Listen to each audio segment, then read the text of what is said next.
the next season, well, the first part of season 6 of The Crown dropped yesterday. The reviews are in. A lot of people asking, have they gone too far?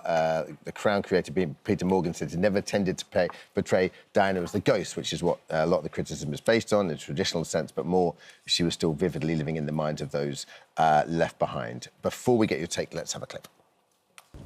Paris. One of the busiest cities in the world, and you brought it to a standstill. Ta-da!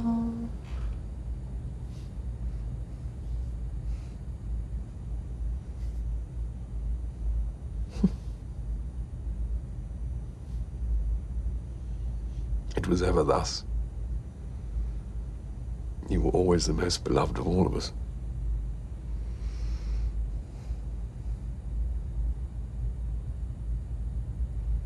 Thank you for how you were in the hospital. So, Giles, we talked about this last time you were on, and the thing is, we all love the early series of The Crown, but as events become more recent in our memory, we lose that kind of objectivity, I suppose. This is totally preposterous. I mean, it doesn't really matter that it's totally preposterous. There are lots of movies that are complete fantasy. Does it matter? Richard III, great play by Shakespeare, but doesn't necessarily the truth. Yeah. So if you accept that, but this, I mean, we don't know that the then Prince of Wales was on an aeroplane making those remarks to the thin air and then suddenly conjuring up this vision of his wife. Elizabeth Debicki is so good. She looks so like The whole cast Diana. are brilliant. They are brilliant. Well, Imelda Staunton is so unlike the Queen. She's a wonderful actress, Imelda Staunton. Wonderful actress. Yes, but, as you say, if it's fiction, then she has... She can do what she likes. Yeah, doesn't have to look like the Queen. If, and, you know, thousands, hundreds of thousands of people met the Queen, anybody who met the Queen will know this person is not remotely like the Queen. Not only not remotely like her to look at, but she actually isn't responding as she would have responded. And I don't think the now King... But does that bother you? Because it's sort of, that kind of it goes bothers against me. your early argument, which is if it's fantasy and it's fiction, it doesn't matter. It doesn't really matter. I don't think it matters. I mean, it's entertainment, it's out there. It's slightly... What's strange for us is we saw the early episodes, but really it was about the time before we were born, people like Queen Mary. Oh, I think you were born then, weren't you, Giles? I was born. I was actually... When Queen Mary died, I was already 5 years of age. So, yes, I was born then, but we don't really remember that. It's the recent stuff that we do remember, and most of us can say it doesn't quite ring true. Yeah. So you can watch it as entertainment. But my problem is I have American friends who say, oh, my God, The Crown, oh, my God, is that what's going on? Oh, my God, oh, hey, oh. And they think it's real. They think it's some kind of a documentary. Yeah. And it's not a documentary, it's a soap opera. Very well done. It's so close, though, even, like, when you look at the outfits, the accuracy of the outfits to what she really wore is unbelievable and so uncanny. Yeah, and I think that the acting is just amazing in it. And I agree with Giles, the early series were phenomenal. Like, were just phenomenal drama. It was done so well. I think the issue is that the closer you get to the present day, the harder it is to do well, and the more it kind of just sinks into... I actually have an ethical issue with it.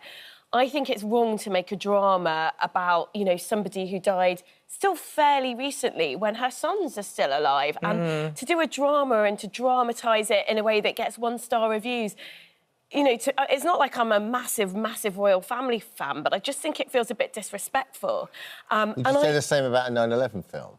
I think it has to be done well and in conjunction with the families of survivors. I think if you do it like that, drama can play a really important role in helping people collectively remember something that they should remember because it's part of their recent history. But I think to do it purely as entertainment and without the involvement of family, to me, that just doesn't feel But the quite royal family right. would never have been involved in this either. Never been involved in it. So maybe just leave it alone. And That's kind of... Or wouldn't watch it either. Stop it after series 4. The good thing to say is that the costumes, the sets are fabulous, and we particularly love the flowers. Yes. In makeup today... Particularly love the flowers. My makeup today was done by Tamsin downstairs. Beautiful You look work. stunning. Tamsin's mum... Doesn't he? Thank you very much.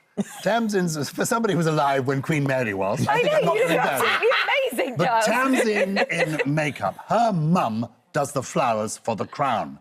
And she did the flowers, her mum did the flowers Rosie Orr, her name is. genuinely for the wedding of Diana There we and Prince Charles. I wonder all where those you were years going ago. with the flowers. I'm glad there was an Then end point to this story. recreated them all these years later for the crown. So their attention to detail when it comes to costume and set is fantastic. The problem is the attention to detail can't be the same when it comes to the dialogue because they weren't there. Never mind out of the mouth of Gyles, out of the mouth of babes, Prince William faced awkward questions from an 11-year-old. Yesterday, Prince William visited Moss Side Youth Projects in Manchester. During the visit, an 11-year-old boy asked the prince how much money was in his bank account. The young boy later told reporters he avoided the question by laughing and claiming he didn't know. Love it. The 11-year-old might have been shocked. There we go. That's good stuff. What do you think, guys? I think good on the 11-year-old getting in there with this cheeky question. What did he say? Did he say, I don't know how much is in my account? Which is probably true, because it's a lot of money. It probably is He a lot probably of money. doesn't know down I mean, to do the you know penny, how does much he? you've got, Gyles? My wife looks after all our finances. she? So you ain't got a clue? I get a small allowance. Oh. I mean, seriously. So you just go and live your life, have a happy life? I live my life. Oh, it's like being a kid. It is totally like It's being great. a kid, yes. You just get a little I have a little allowance. something. I have a credit card, but she said there is a limit on it. I haven't yet discovered what that is because I live quite modestly.